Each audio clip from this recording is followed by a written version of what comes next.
So, we're going to talk about pituitary and endocrinology. So, some of the key things that I want us to know about are the pituitary gland, the thyroid gland, the parathyroid glands, and the adrenal glands. So,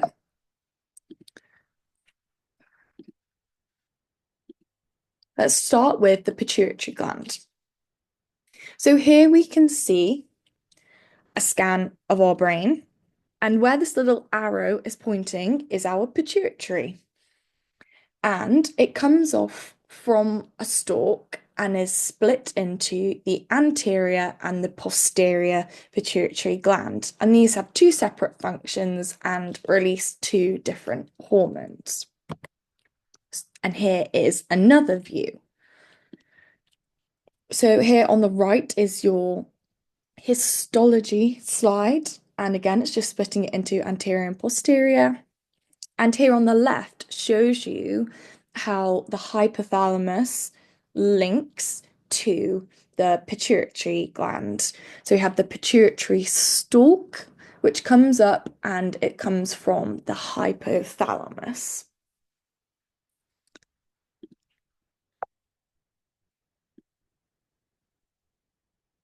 So here is a diagram. Now it's quite a confusing little diagram, but what it's trying to show you are all of the hormones that are produced at the pituitary.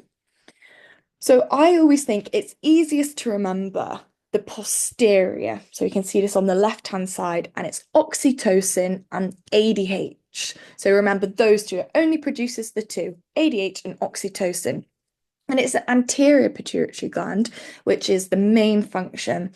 So it releases TSH, ACTH, LH, FSH.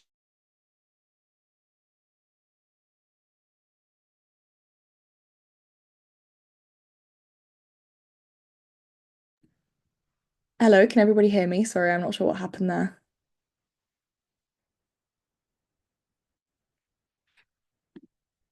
Somebody unmute and tell me if they can hear me or not. Yep. Thank you.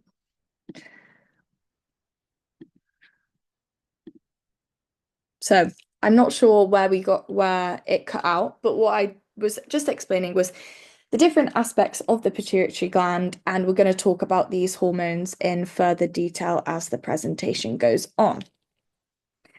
Now, the important thing to know is that a lot of our hormone systems act on feedback loops.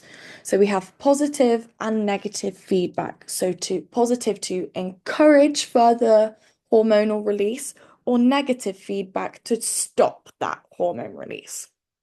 So what we have is our hypothalamus, which is connected to our anterior pituitary. And it's then the hormones that are released from the anterior pituitary, which go to our peripheral endocrine glands and to our target tissues, where the hormone that is produced wants to act. So we have our feedback loops to prevent it from cascading and getting out of control. So when the body detects that so much is being produced from the anterior lobe, it causes a negative feedback loop to the hypothalamus to stop it from activating and stimulating the anterior pituitary gland. So we're going to talk about one of the first hormones, which is TSH. So as we can see, hypothalamus releases TRH and stimulates the pituitary gland to release TSH, which goes to our thyroid gland to produce all of our thyroid-based hormones. And this is, again, the anterior pituitary. And so the TSH is released in diurnal pulses and then stimulates T3 and T4, which are really key in our thyroid production. And this is called the hypothalamic pituitary thyroid axis, which is pretty self-explanatory. Hypothalamus stimulates the pituitary gland to release our TSH and to then go on to stimulate the thyroid gland.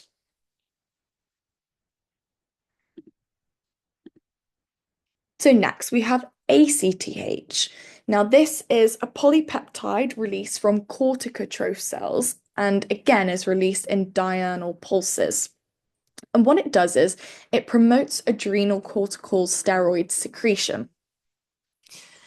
As we can see on this diagram here, we have our hypothalamus, which again stimulates an anterior pituitary gland, and we have our ACTH, which then travels through the blood to reach the adrenal glands, and the adrenal glands sit on top of the kidneys. And what this ACTH does is it stimulates the increased secretion of cortisol from our adrenal gland. And again, it has this negative feedback loop, which is a pattern we're going to see throughout this presentation about reducing secretion.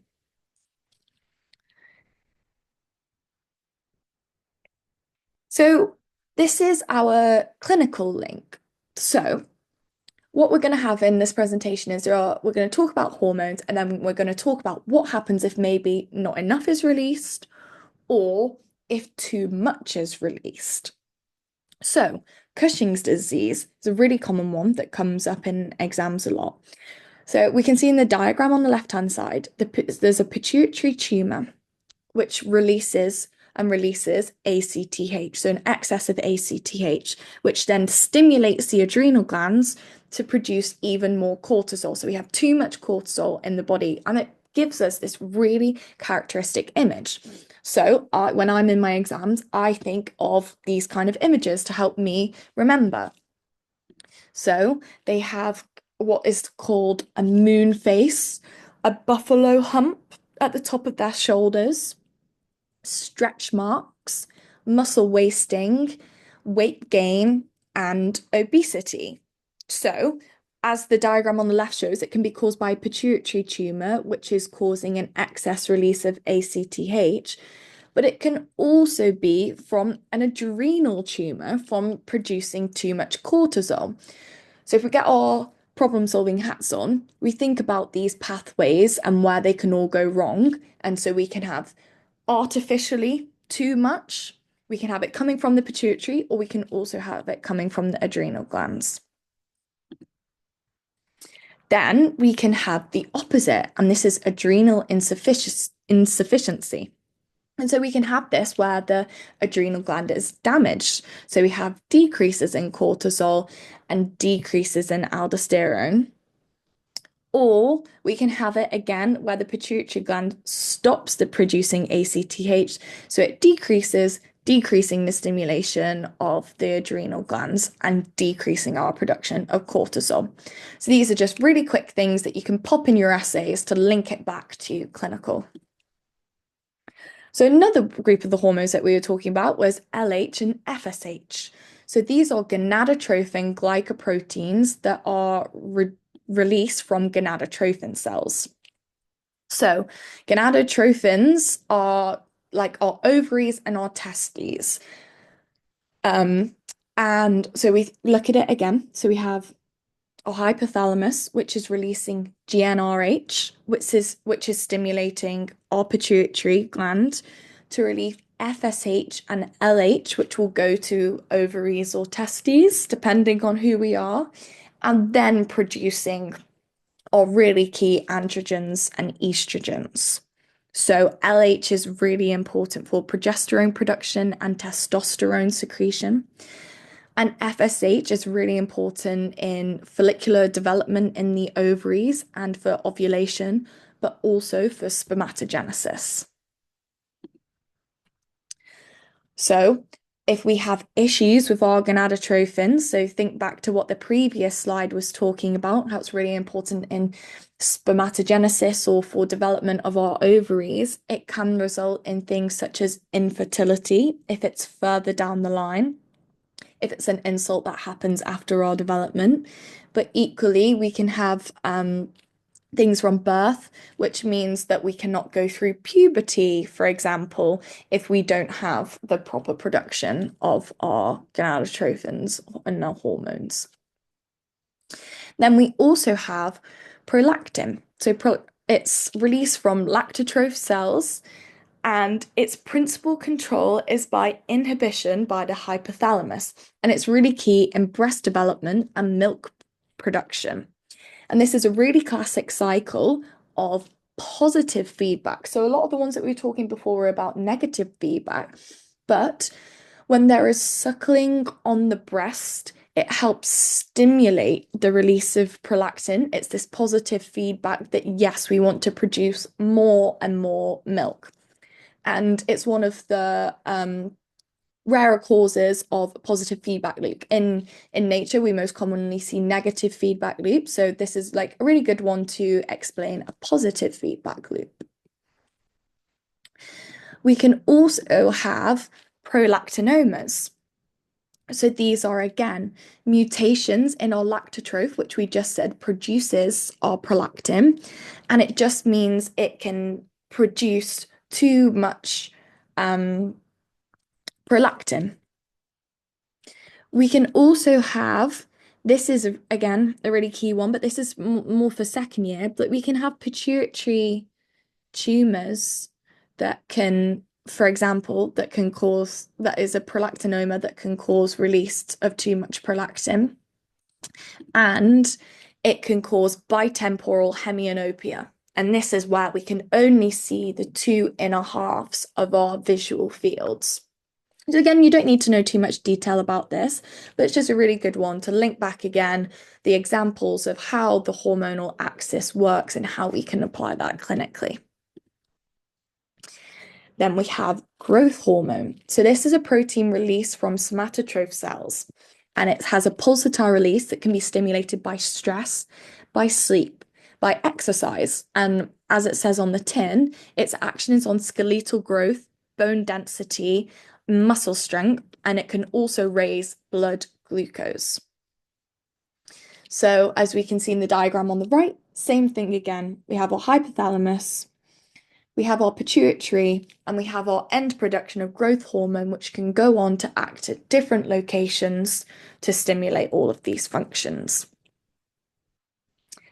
So acromegaly is when we have, again, a pituitary adenoma, which is, it's just another word for a tumor, which is going to produce excess growth hormone. If we just said it's all about skeletal and muscle tissue and all kind of growth, pretty self-explanatory, it can cause this really specific feature of having very large hands and a prominent chin and jaw. And that's all just because of excess growth hormone. And we can also have the opposite. We can have no growth hormone production, which means we can have a deficiency so that we can't grow. So here is a summary of all things that are in the anterior pituitary. And say this is a really key diagram to learn for your exams. It's something that's really common that comes up, just about learning the individual pathways. But the key overall thing is that we have our hypothalamus, which then goes on to stimulate either our anterior or our posterior pituitary, which then will go on and release hormone, which can go on to stimulate specific cell types and end tissues for our functions.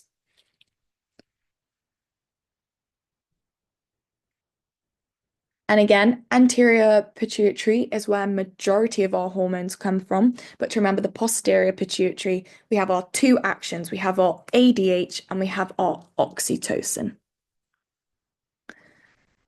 So what is ADH? I'm sure you've all heard of ADH before. So it is stimulated by hypovolemia. What it does, it wants to affect our body fluid volume and osmolality to regulate, and so that we can collect in our collecting duct, we can have further water reabsorption. So what it does is it inserts aquaporins, as we can see on the right-hand side, into the membrane to increase the water permeability. And what it does is it results in a more concentrated urine, a decreased free water clearance, and lowering of our sodium.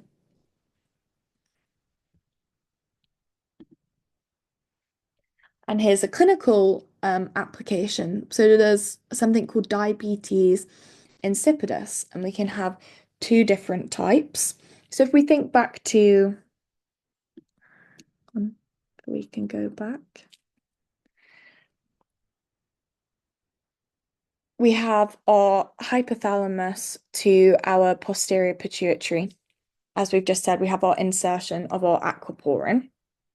So we think if there is a decrease in ADH release from the pituitary, that's a central reason. So our brain cannot produce the ADH that is needed. And that could be idiopathic, that could be from trauma, that could be from surgery.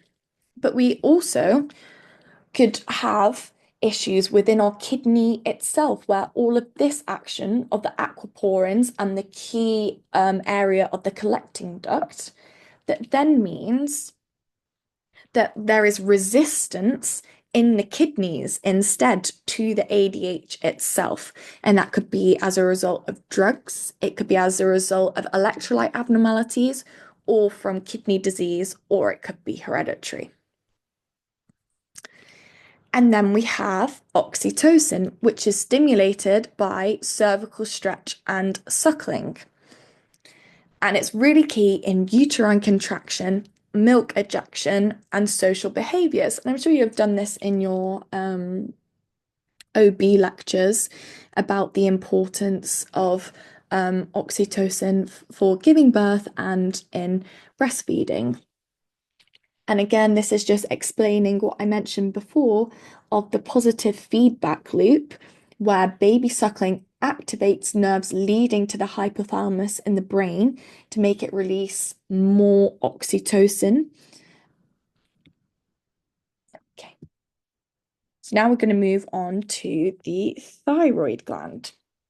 So here we have it's kind of so there's two lobes. So we have a left lobe and our right lobe.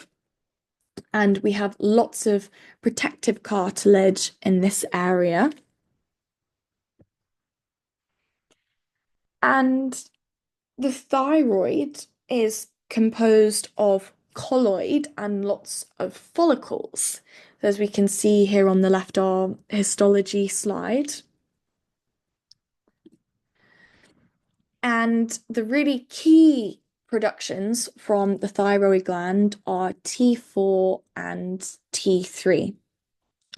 So T4 and T3 are produced by the thyroid gland. T4 is our big producer. So 85 to 90% of what is produced by the thyroid gland is T4.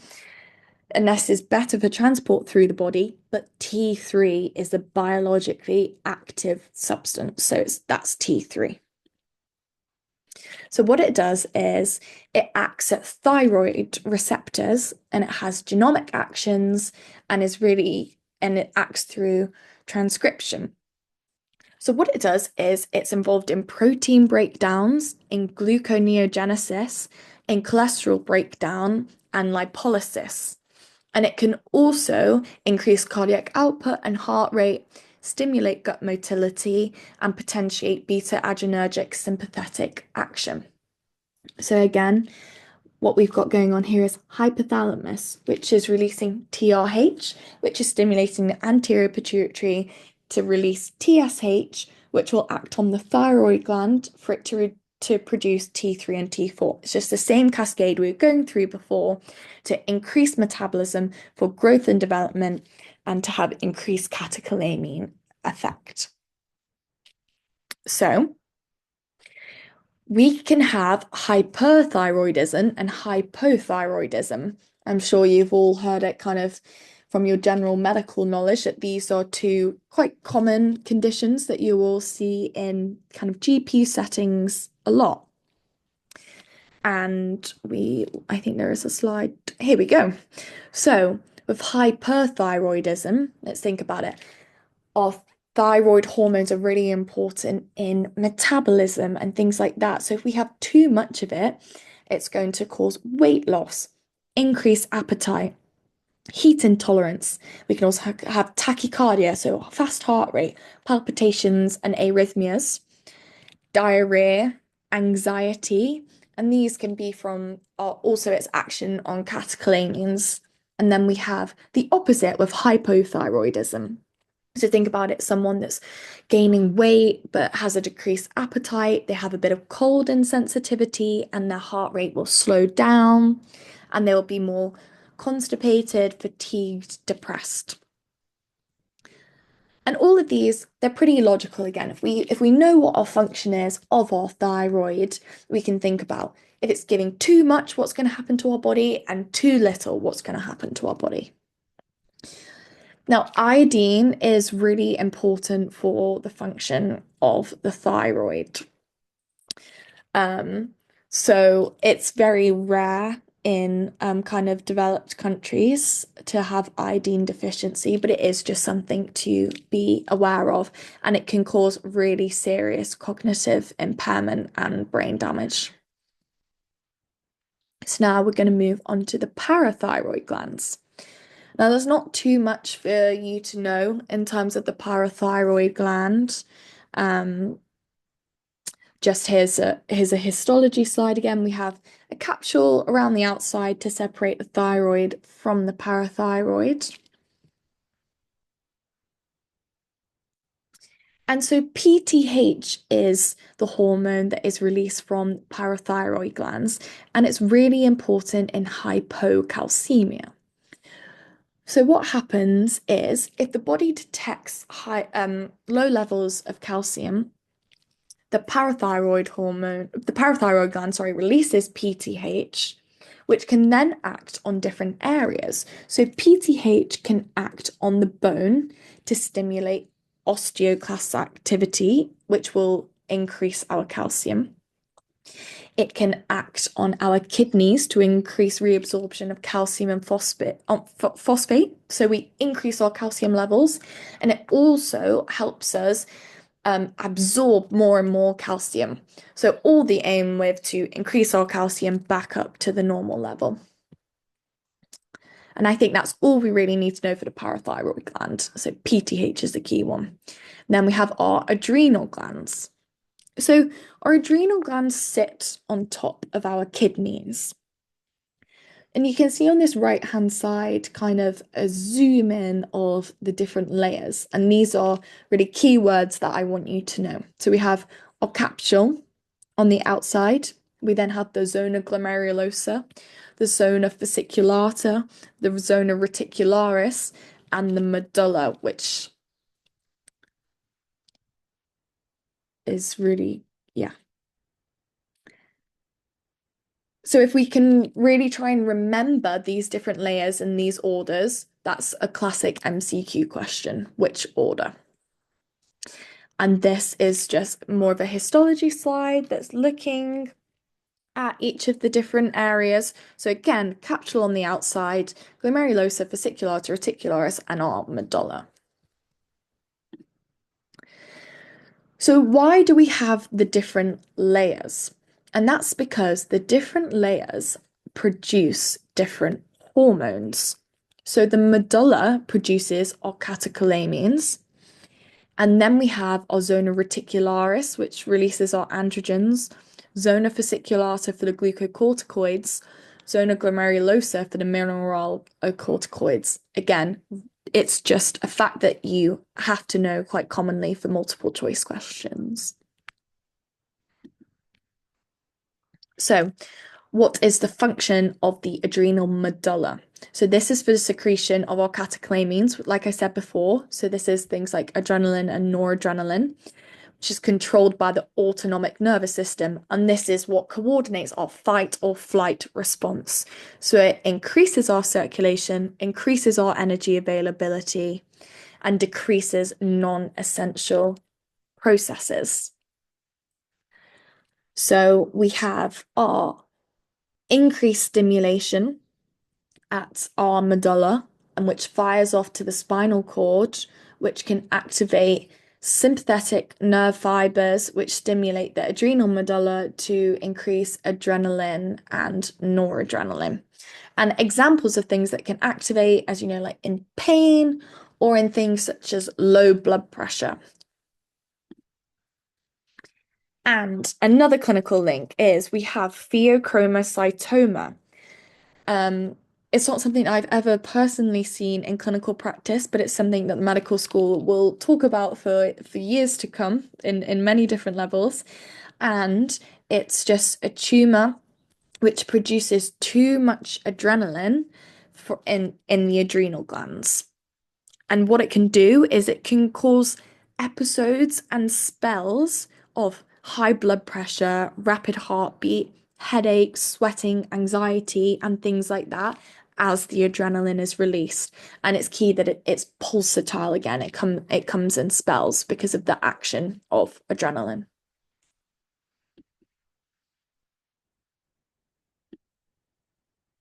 Okay. Then we have our adrenal steroids. So these are synthesized in the adrenal cortex, and they are made from cholesterol using mitochondrial and smooth ER enzymes. So as we can see in this diagram here, cholesterol, I know everybody thinks cholesterol is bad in the general public, but cholesterol is really important in building some of our steroids. So it's really key for cortisol, for aldosterone, and for androgens. And they the steroids can then bind to albumin to be transported across the body and can be converted to metabolites by the liver to then be excreted. So cortisol, again, something we've all heard of before, but what does it actually do? So cortisol has really key actions in fat metabolism, in protein catabolism, and in gluconeogenesis. And it's stimulated through the HPA axis by stress. So we'll go through again the pathway here. By the end of this, you'll all be bored of me going through the same pattern, but this is all that's really required for this topic. It's just the knowledge of these same loops.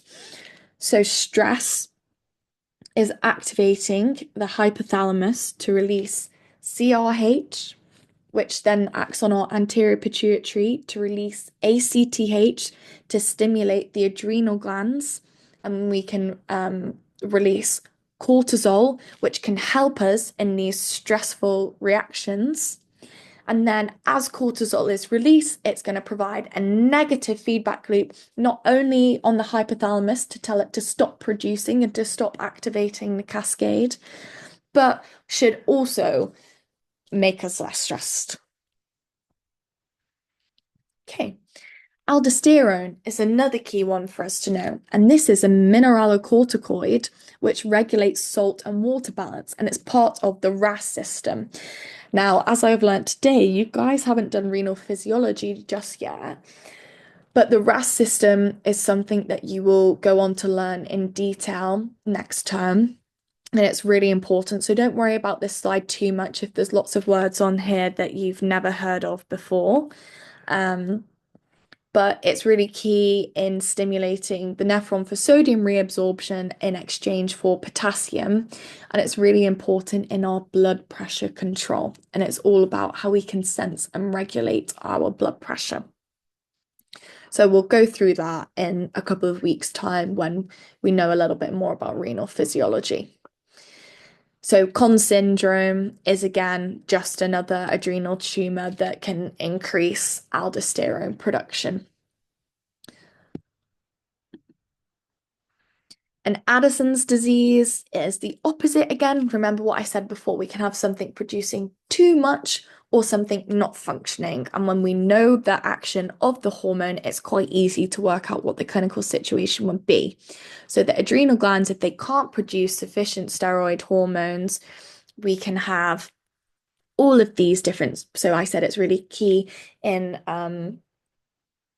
blood pressure control, so we can have low blood pressure, weakness, weight loss. It can have GI upset. Okay, so that was a very quick whiz through um, all of the topics. So I've come up with a couple of MCQs. Is there anything that anybody wanted to ask or anybody wanted to go through or go through any of the diagrams again before we go on to the MCQs? And I can't access the chat when I'm sharing my screen, so you'll have to unmute if anybody has any questions.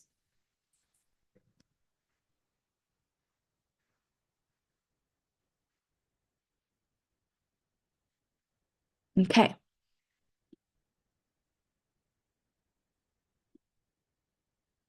Does anybody have an answer to this first question? So the zona glomerulosa primarily secretes what hormone? Is it cortisol?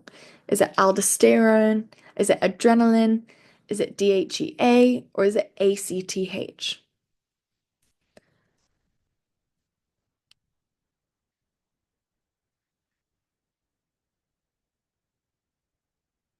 Anybody feel brave enough to unmute? Oh, I can see the chat actually. Yeah, great. B, aldosterone. I can see if I can go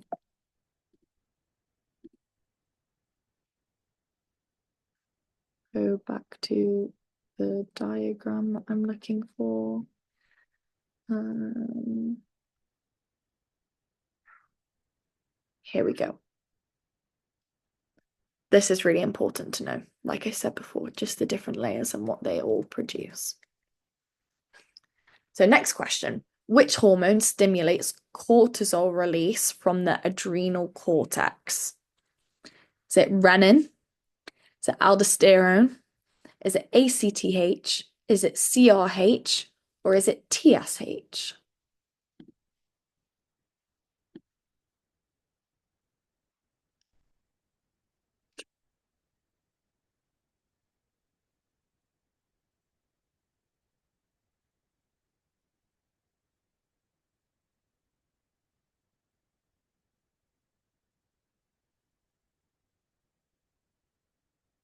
Yes, well done, guys. Really good. C, ACTH. Okay, next. What is the primary hormone secreted by the thyroid gland?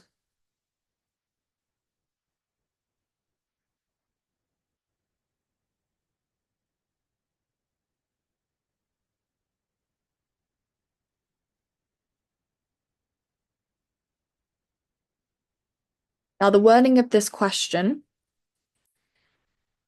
is a little bit vague, but the answers should give you more of a hint to what I'm meaning. If there was another option there, I would have found this as a hard MCQ to have a think.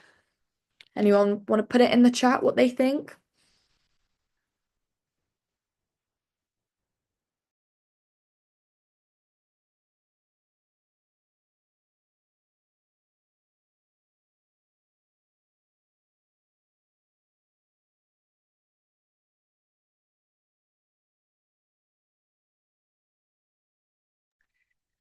Sorry guys, it's me again. I'm doing this from my placement in Aylesbury where my there's been no Wi-Fi in our accommodation, so I'm streaming this off my 4G. So I apologize. I think this is why it keeps cutting out. My hotspot is saying no more. But we've only got a couple more questions to go. So let me see if I can see the chat again. I can't see the chat. Okay, I've got the chat up. Yes, B. So T3. So what I said when we were going through those slides is T4, yes, is the primary hormone in terms of this what we produce the most of, but T3 is our biologically active substance. This is what is key in the actual function of our bodies. So T3, primary hormone, it might be released the least, but it's most important for us. Okay. So which cells in the thyroid gland secrete calcitonin?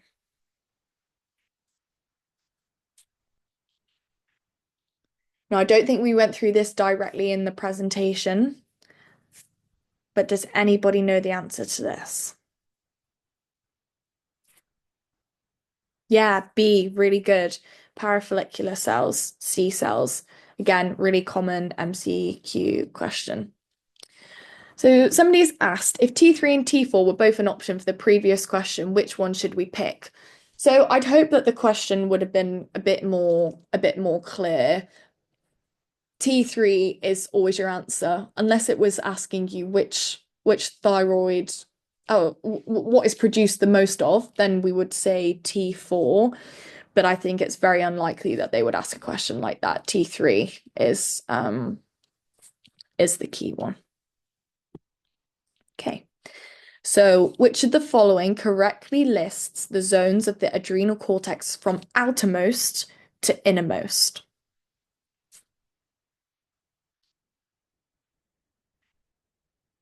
So this is testing you not only on your knowledge of what the adrenal cortex is, but also from outermost to innermost.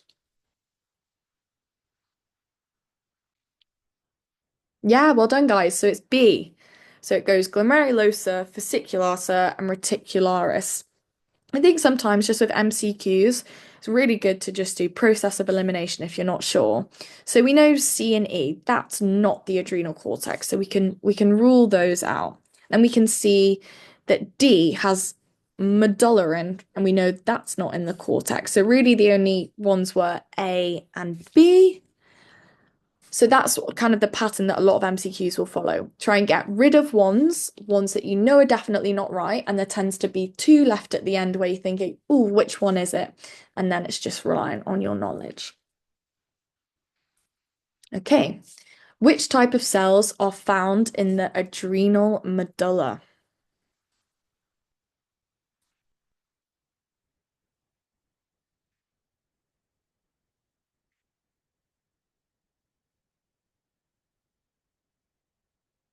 Yeah, and I don't think we directly went through this. Let's do it on process of elimination. We spoke about C cells before. And then think, when have I heard of these other types of cells before? Have you heard of a Sertoli cell?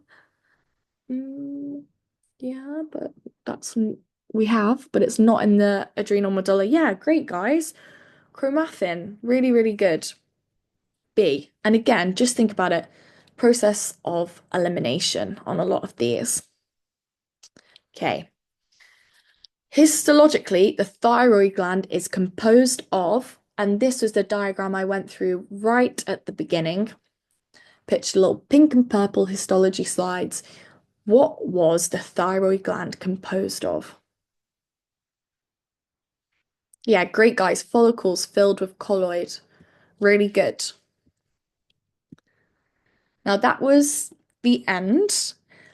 I apologize for the cutouts and my signal here from DGH in Aylesbury, and thank you for the person that sent me through your guys' timetable because I was not sure, like I wasn't sure when you guys covered what topics. So I might have to have a rearrange of the timetable to make sure that we're not covering anything that you guys haven't done yet.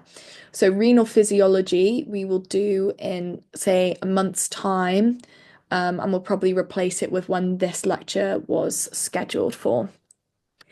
So thank you for that. And if you guys could all just scan the QR code as always, and I will email over the slides very soon. And I know some of you have been asking if you can have like a bank of the recordings or banks of the slides together that you've missed. Absolutely. We're about to pull together a Google Drive that's going to have all of these on, but we're going to wait to a little bit closer to your exams so it's not as overwhelming and so that you guys can come to each of these sessions each week and feel like you're getting something out of it. Does anybody have any questions? If not, if you guys can all scan the QR code and then you can have a nice evening. It's still light outside. You can all go for a walk and have a bit of a relax after that. Well done, guys.